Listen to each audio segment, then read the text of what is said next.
Welcome back to part 2 of our video series where we see if we can beat Final Fantasy X-2 using the worst Dressphere combinations. And on the last episode we obtained the awesome sphere from Kilika, and after watching it and realizing it ain't that awesome, it's time to give it back. But who do we give it back to? Do we give it back to the Youth League or do we give it to another faction called New Yevon? And it's really hard to decide, and Brother's just out here doing the most. He does a lot of movements, he does a lot of things, he likes to move and groove around, and it's kind of entertaining, but it's just like weird. I just don't know how I feel about it. He does a lot. And, so yeah, we can't really decide. So like any normal person would, we decide to put on a concert. Yes, that's right, Yuna decides to sing and dance so that they can make up their minds, I guess, or something. I don't really know. I really gotta let off some steam. Just help us get over to the exit. I was looking forward to being part of the show. I assume that's supposed to be Scottish, I don't really know, but we push their lifeless corpses into the elevator, and then it's time for a concert! Yeah, let's hear it for Yuna, everybody! Woo! Girl, find the note, find the note.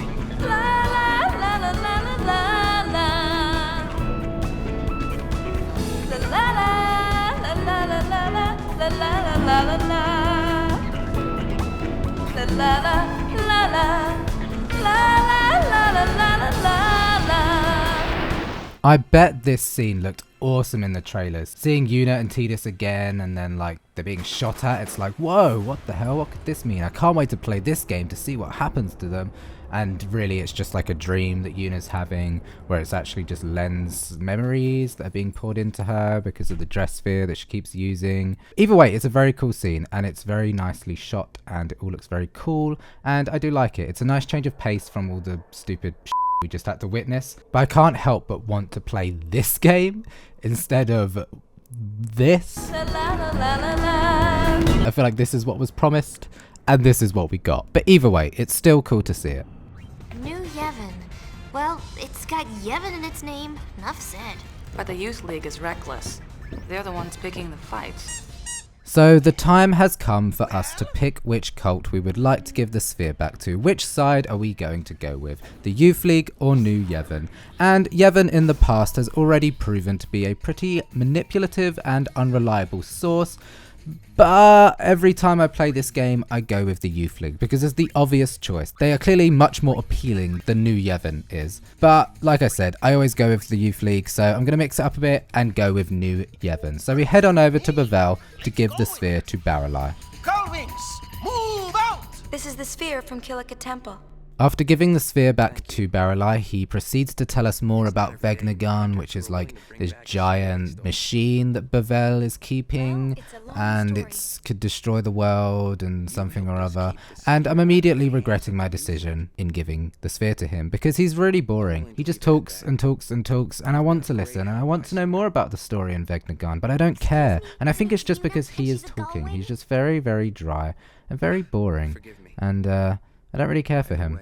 So we could have been hanging out with Daddy Nuge, but instead we got to listen to this guy talk and talk and talk and talk and talk and talk and talk until the end of time. But hey, at least we are getting a dysfunctional, organized religion back on its feet again, because after the last game, I think that's what Spira really needs, is more terrible religious organizations corrupting the people and ruining everything. We are the good guys. Well done, Yuna. You can pat yourself on the back. We've done a good thing, guys. New Yevon rocks. I'm Team Baralai. Changed my mind again. Baralai's the best. New Yevon's the best. Peace and love to all. Peace and love, peace and love, peace and love. The main story is starting to bum me out, so we're going to go and do some side content now. We're going to head on over to Luca, where we meet up with our good old buddy Shalinda from the previous game. And if you don't remember her, I don't blame you, she's pretty forgettable. But she used to follow us around Spira and preach about Yevon and how we have to follow the teachings. She has grown a lot since the last game. They really decided to develop her character. She has gone from somebody who just followed people around and does what she was told to this. At first, I thought the best thing I could do would be to help the temples get back on their feet, but everyone just ordered me around. I made up my mind to leave the temple and come here to Luca. They needed people for this and they asked me to help. So, here I am. Another job you were asked to do? I suppose nothing about me has really changed after all.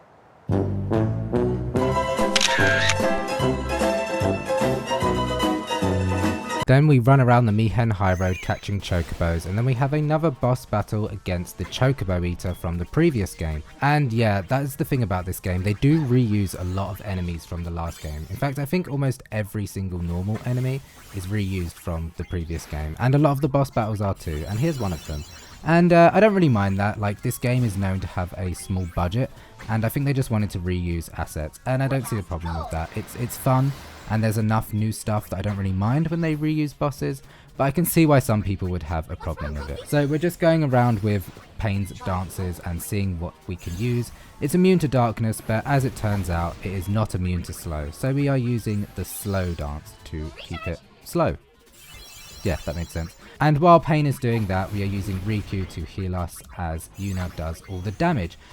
And what's really frustrating about trying to get a magic spell at the end of a trigger happy chain is that you might think it's as simple as waiting for the bar to be full before using trigger happy. I like mine on the rocks. But sometimes they decide to just like speak. Like sometimes Riku will be like, I like mine on the rocks before she says blizzard, and like waits a good 3 seconds before casting it.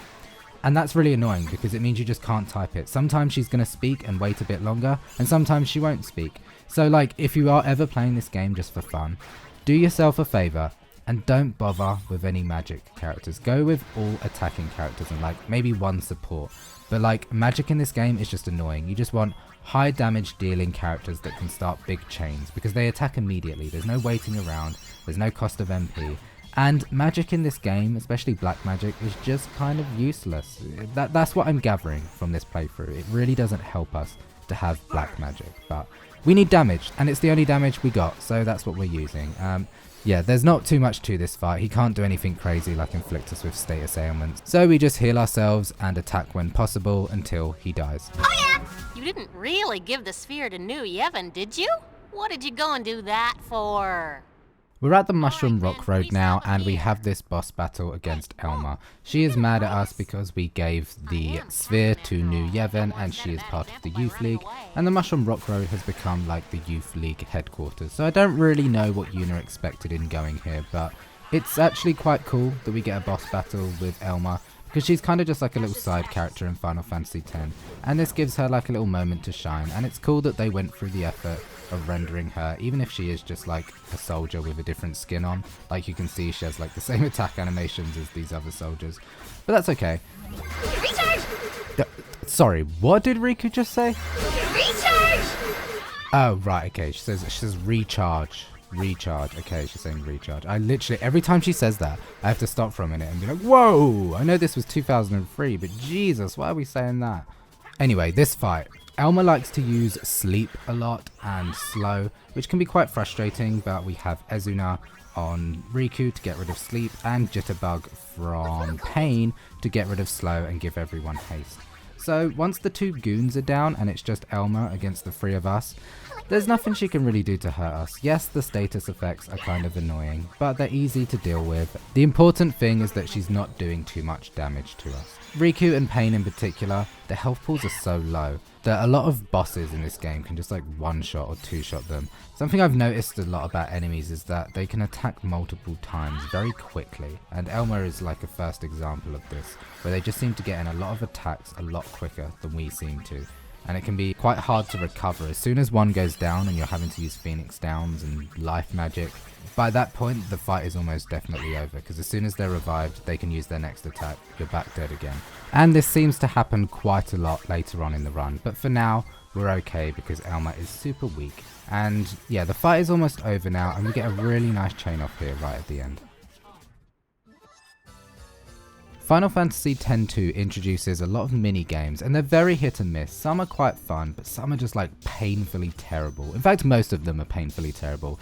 And this is one of them. We head over to the Thunder Plains because I was like, okay, there could be some cool items we can get. You have to calibrate these towers, and there's a lot of them, and you have to do it 30 times where you're just pressing the right button.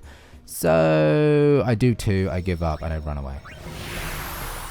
The next side quest brings us to the Calm Lands, where we have the Chocobo farm, and there's loads of fiends that are hanging around, and we need to go clear them out, doing this weird mini game where they're all like pointing at the imposter, and then you find the imposter, and then you fight them, and then you do it 5 times, and I don't know, they are really stretching for these mini games, but I thought this would be super easy. These are not boss battles, they're just normal fights that you're just supposed to clear and be done. But turns out, this guy is incredibly difficult. The little wolf that has like the cool little tentacle thingies, they have this death blast which just immediately kills us. And like, death in this game is terrible because as soon as you revive them, they go back down again because they come back on very low HP. And this leopard thing is also immune to sleep and every other status ailment, so we can't negate it at all. So we need to get it dead, but we can't seem to get it dead because it also has very powerful black magic skills, and it cycles between the 2 of them. It uses Firaga, then Death Blast, then Fundaga, then Death Blast, etc, etc. And there's nothing we can do about this, we just die. So this is our first game over to just a normal enemy. I'm shocked that we're ended like this, but we try again and the same thing happens, and I'm like, oh my god, am I stuck? Is there any way to defeat this guy? It has a really high health pool, and I'm just not sure how to deal with it. On our final try here, we actually get super lucky. We stop dancing with Pain so that she can use Phoenix Downs and healing items, and we also use more of Yuna's techniques to get his health pool down quicker, and we actually win this fight. So that's our first 2 deaths on normal enemies. Too easy. I think the not, you trick ass bitch. We're now at Zanarkand, and we need to get these monkeys to for some reason, and we slam this one's face into a chest. And I'm not even kidding when I say that this minigame took me 20 minutes to complete, because you have to go between all the rooms, up and down the elevator, watching all the loading screens, find the monkey that has the right name to match with the other monkey, but it's all worth it in the end because we get the Soul of Thamsa ring, which is super useful for Riku because it boosts our magic, increasing our magic damage potential, with the slight downside that it doubles our MP cost. We're so lacking in offense at the moment that we need anything we can get, so this is actually a super good accessory to have.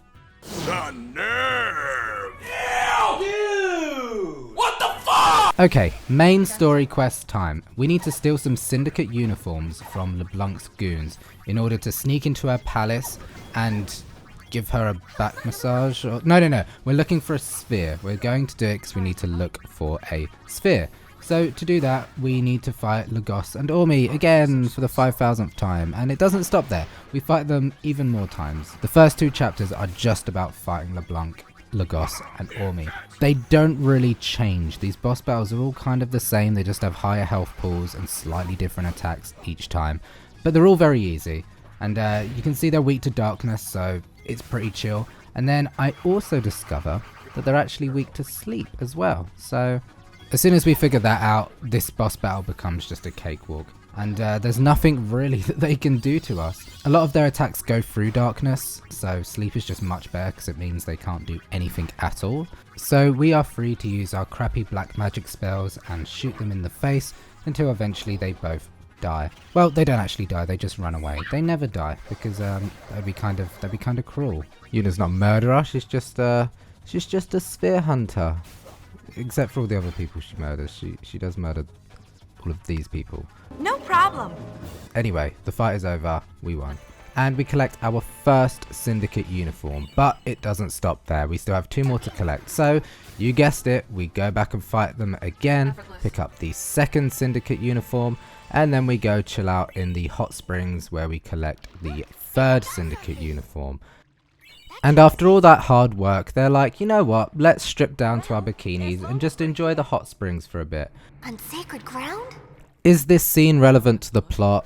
Not really. Is this just shameless fan service? Yeah, it kind of is. And this game in general is just a lot more sexual than the first one. There's a lot of like shots. Although to be fair, the first game was actually quite sexual now that I think about it. A lot of FMVs show off Lulu's or Riku's. It's kind of just embedded in this series to like over-sexualize the women in this game. There's a demographic of people that enjoy this, so why not? It is kind of annoying when you have these strong characters and you're just like unnecessarily sexualizing them.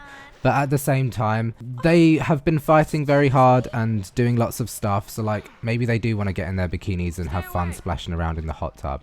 You know, it's not too out of character for them to do something like this, so I kind of don't mind it. It's hard to have an opinion on it, because I don't want to just overtly just say, because something is sexualized, that it is wrong, you know? Because I feel like that's a common critique about this game, is that it's just like way too fan servicey. And I think there's a good balance of fan service in it. It is just like a lighter toned fun game, so is it wrong that it's a bit more fan servicey? I don't really know. It's up for debate, so let me know in the comments what you guys think, because I think it's a very interesting debate and I'd be interested to hear what people think about it.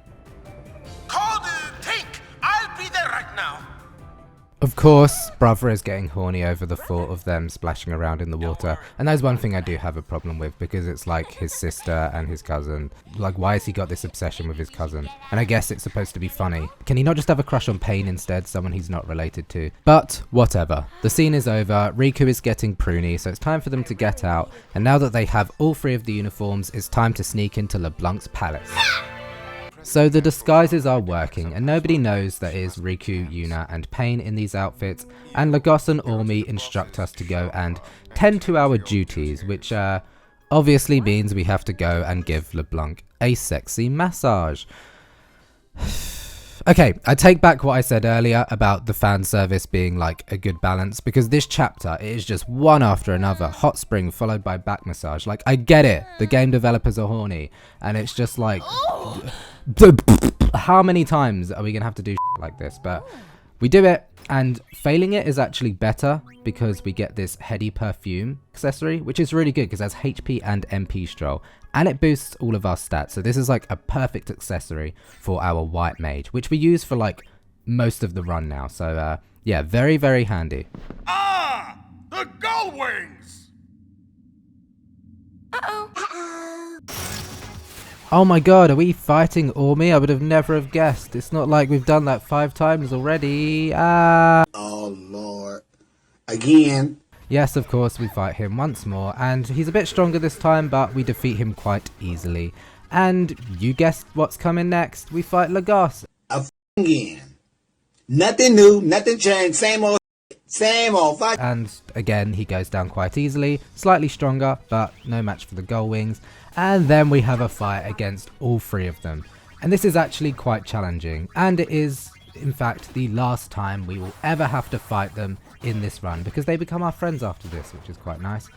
We've learned Scatter Shot for Yuna, which is like super handy because it just does damage to all of the enemies. So we're just using that until we run out of MP, because we might as well. It does more damage than our regular attacks do. In the past, we just used Sleepy Shuffle or Darkness Dance to negate them, but they're immune this time, so they've learnt from their mistakes, and they are wearing accessories that makes them immune to that, I guess. And yeah, they've got some really cool moves. You just saw there, she used like this tornado thing, and then Lagos shot at us. Lagos also has this Russian roulette type attack, where it can like cause instant death or poison, or just like do not much damage at all. It's like a random effect.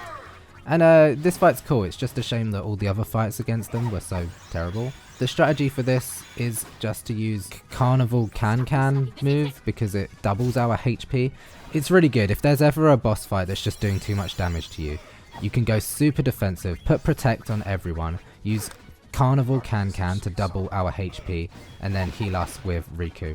And that way it just means that we're not going to randomly just die, which is awesome. It's a fight that gets easier as it goes along, because once Ormi is down, it means there is less damage coming, then Lagos goes down, and because we were using the Scatter Shot, it means that most of them go down one after another, and when it's just LeBlanc left, she can't do much to us. This will be the final time that you see us fighting. What are they called? Do they have a name to them? I think they're just called LeBlanc and her goons. This will be the last time we fight LeBlanc and her goons, which is great.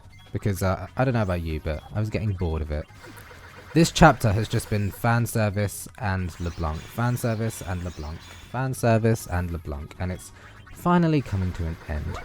LeBlanc does have Shell and Protect on, and Trigger Happy is still doing a decent amount of damage, but Riku's Blizzard is barely doing anything at all. And we're getting to that stage where the level 1 magic spells are just not really doing it anymore. We need a better way of doing damage.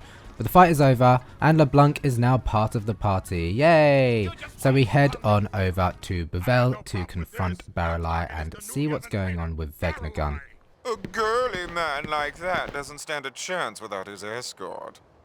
Whoa, I don't like the way you said girly man. What's wrong with being a girly man? Also, Lagos, check yourself, mate, because you ain't particularly a shining example of masculinity.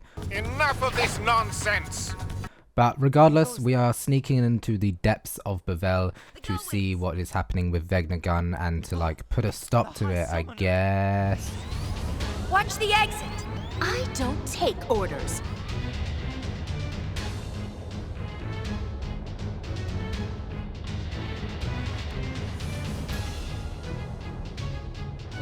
But I'll make an exception this time. Leave it to us, love.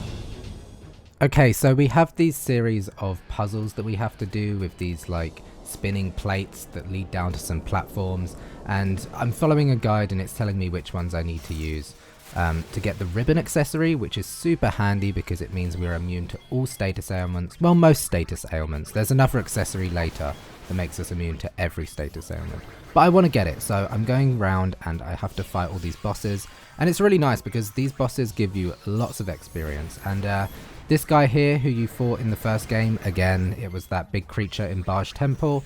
It's really weak to Reflect because it only uses level 3 black magic skills. And it uses them 3 times on all of our party members. So we just cast Reflect on our party and it all gets pushed back onto him.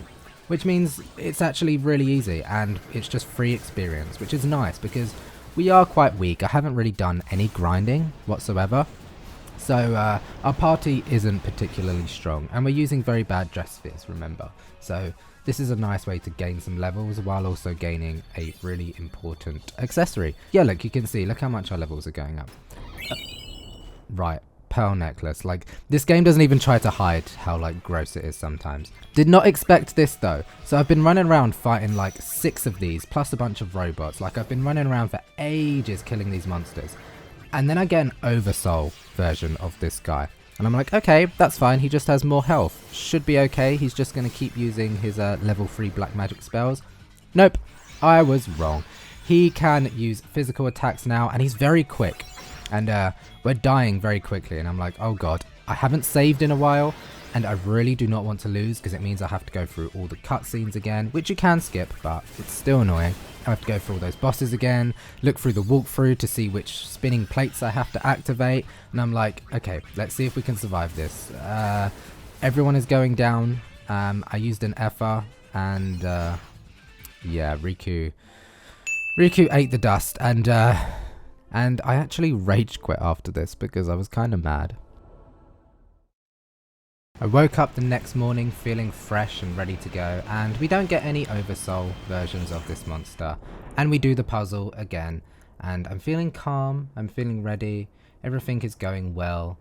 And as you can see there, all the platforms are lined up nicely, and we go and collect our ribbon accessory. Yay! And it's super handy because the status ailments in this game are quite a challenge. There's also the Bloodlust and the Ring in this area, which we do another puzzle to get, and these items are insane. The Ring is particularly quite nice. It gives us haste and it poisons us and it drops our defenses a lot, but it also increases our magic loads and gives us access to all level 1 magic abilities. So I give this to Riku and I'm like, let's see how this goes. And here we are in a fight against Baralai. What are you doing? I didn't equip the Bloodlust because it's quite similar to the Ring, but it gives your party member Berserk, which is not nice. I'd rather be poisoned and have haste than have Berserk and haste, because Berserk means we cannot do anything, we have to just attack. And that means Yuna will only ever be able to attack, and I don't really want that for her. Riku being poisoned, not too big of an issue, although her health is very low now and she dies quite quickly because of it. Yeah, I didn't expect Baralai to be this hard. I went into this fight not being very prepared, and he's very, very quick. Like, he's just chucking out attacks and spells like 24/7, and we can't seem to get any turns in. Every time I revive someone, someone else dies, and then I'm just constantly trying to get our HP back to a normal level. I'm using so many items. I haven't been able to put Protect on anyone because our MP is being drained and everyone keeps dying.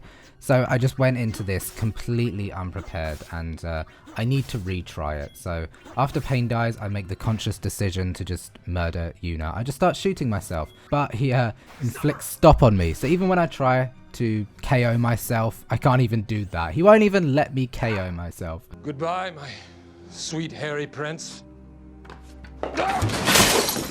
So we're just sitting here patiently waiting for him to stab me. And then he does, and we get another game over. But that's to be expected. And I'm not too mad this time. I don't rage quit because there is a save point nearby. So I just hop back into the fight again. And this time I'm going to make sure that our defenses are covered. He only ever used physical attacks. So I make sure I put Protect on everyone with Riku. And then I sing with Pain to use the Cantus Furnace. Is that what it's called? Cactus the Firm Cactus. Cantus Firmus, that's what it's called.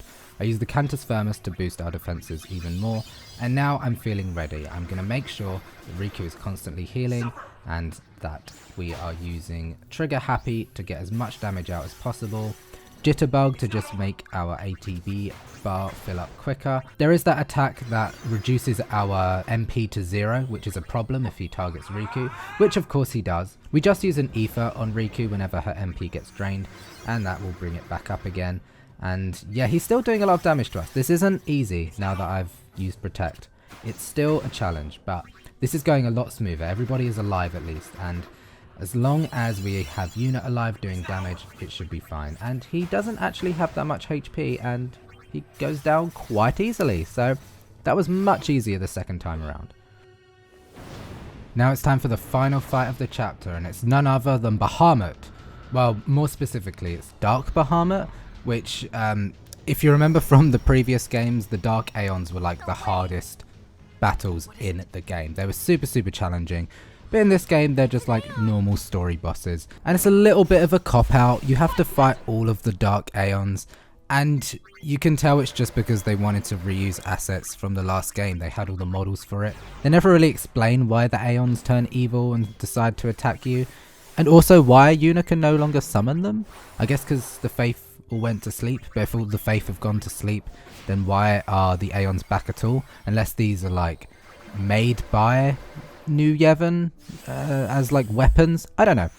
Maybe they explain it and I forget, but whatever. We have this fight against Bahamut, and he's actually super easy. I make sure to put Shell and Protect on all of us. Well, he's not super easy, but his Mega Flare attack, which I thought would be the most deadly, is surprisingly not too bad at all. It's actually Impulse that does the most amount of damage to us, because it doesn't seem to be affected by Protect or Shell. So I don't know if it's magic based or physical based, or if it's just based off of our level or HP total. I'm not sure, but that seems to be the move that gives us the most issues.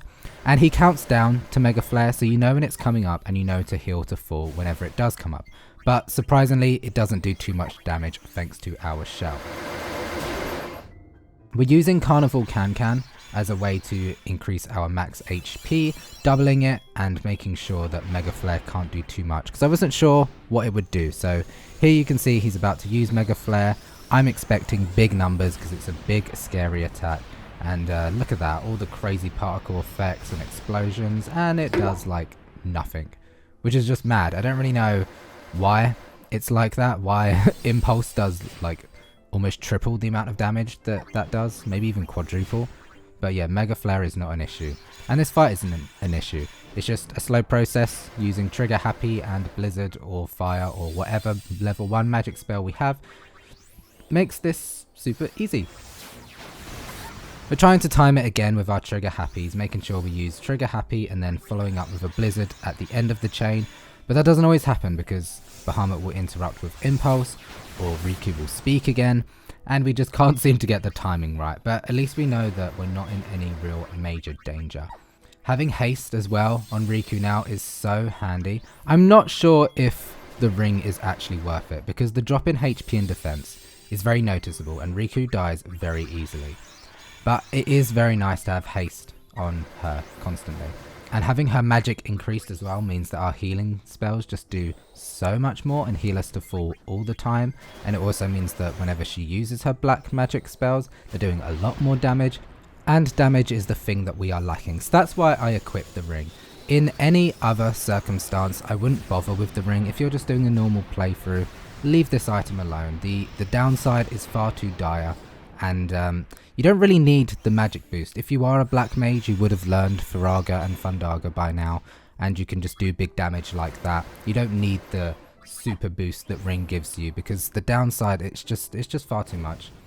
The poison is not even the worst part. Poison barely affects us at all. It's just the drop in HP and defenses. On a character like a white mage that already has terrible defenses, cutting all that by half and minimizing it just means that you're going to die very frequently. But yeah, for this playthrough, it's necessary, I suppose, just because we really do not have the damage that we need. And I'm hoping to get him down before he uses another Mega Flare here. You can see he's weak, he's about to die, but he's counting down to his Mega Flare. And I'm like, okay, we can do this. And we do! That's Bahamut dead.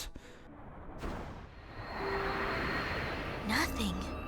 So the reason we were down there was to look for Vegnagun, and Vegnagun isn't there. It was just Bahamut. So where could he be? Where on earth is Vegnagun? And why is there this giant hole in the middle of Bevelle? Well, I guess we'll have to find out next time, because that ends our chapter. Tune in next week where we fight more Dark Aeons and find out more secrets about Vegnagun, and continue our adventure to find out about Tidus. Thank you guys so much for watching. My name's been Jamsack. See you later.